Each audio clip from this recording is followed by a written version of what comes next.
বাচ্চাদের টিফিন থেকে শুরু করে সন্ধ্যার নাস্তায় কোথায় না লাগে ঝাল নাস্তা বলেন?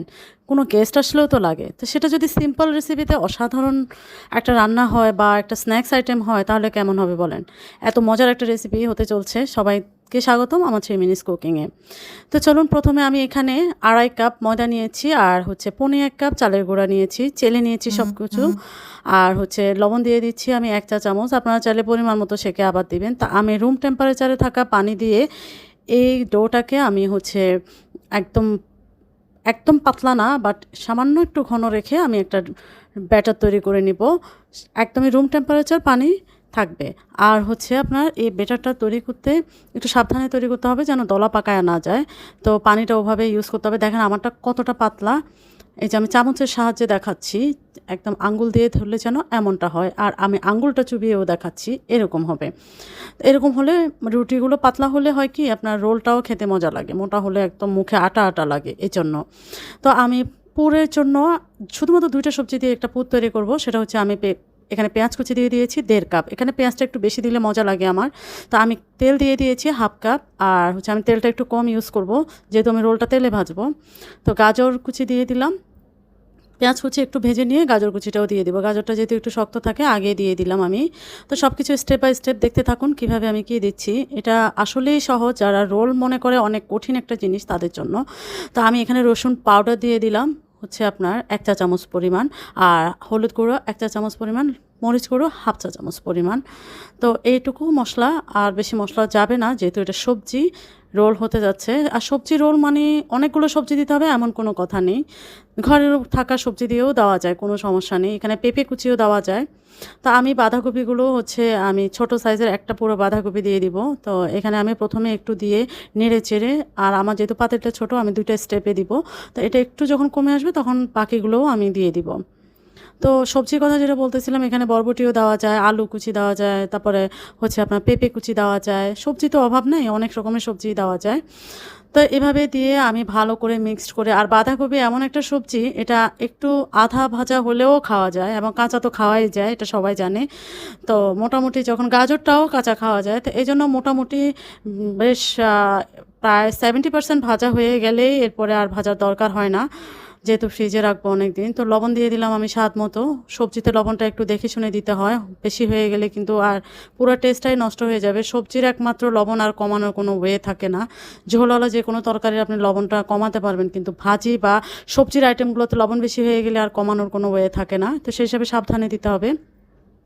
তো আমার সবজিটা আমি ভালো করে মিক্সড করে নেওয়ার পর এখানে কিছুটা চিলি ফ্লেক্স দিয়ে দিলাম। চিলি ফ্লেক্সটা আমি দিয়েছি, আপনারা চাইলে না দিলেও পারেন। এখানে আপনারা তার পরিবর্তে কাঁচামরিচ কুচি, ধনেপাতা কুচি দিয়ে দিবেন। আমার ধনেপাতা কুচি ছিল না, এই জন্য আমি আসলে দিতে পারিনি, নাহলে ধনেপাতা কুচিটা দিলে আমার খুব ভালো লাগে। তো এরকম একটা কালার বা এরকম এই অবস্থায় আমি সবজিগুলোকে নামিয়ে রেখে দিব, ঠান্ডা হতে দিব।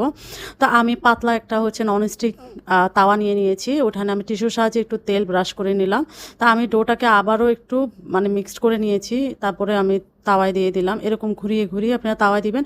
আর আমি যেহেতু ইন্ডাকশানে করেছি আমি কিন্তু মাত্র 600 ডিগ্রি সেলসিয়াসে দিয়েছি। আপনারা যদি চুলায় করেন সেক্ষেত্রে কিন্তু লো হিটে করতে হবে, একটু বেশি আঁচ করা যাবে না, ঢাকনা দেওয়া যাবে না।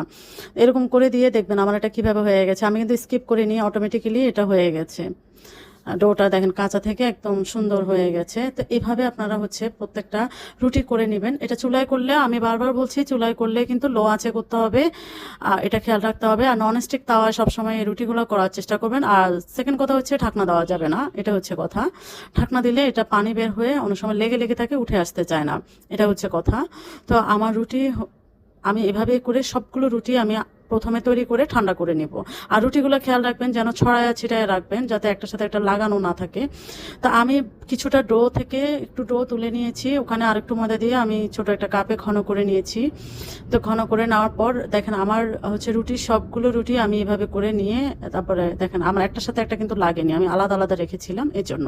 তো আমি চামচের সাহায্যে আটাটা এভাবে করে এক পাশে লাগিয়ে নিলাম। তারপরে আমি হচ্ছে রোলের জন্য পুরটা ভেতরে দিব, এই জন্য পুরটা পরিমাণ মতো দিয়ে দিয়ে তারপরে আমি হচ্ছে রোল করে নিব।